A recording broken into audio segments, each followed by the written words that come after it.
che considerazioni faccio? La prima che è quella delle previsioni, che purtroppo così puntuali non le puoi avere, perché qui stiamo parlando di un territorio che veramente è puntiforme rispetto a una previsione più vasta.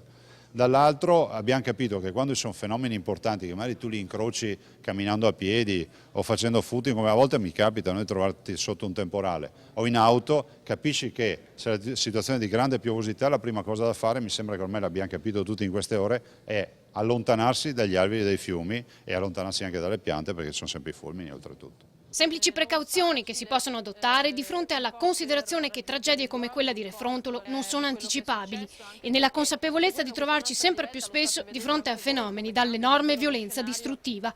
Drammi che rappresentano una sfida non più solo a livello regionale, occorre ripensare agli interventi e agli stanziamenti necessari per i rischi troppo alti sul piano idrogeologico. La partita del patto di stabilità è vergognosa e imbarazzante. Di fronte alla vita dei cittadini lo Stato non può anteporre il tema del patto di stabilità. Noi, se abbiamo necessità di investire nel dissesto idrogeologico, ci debbono lasciare investire le nostre risorse.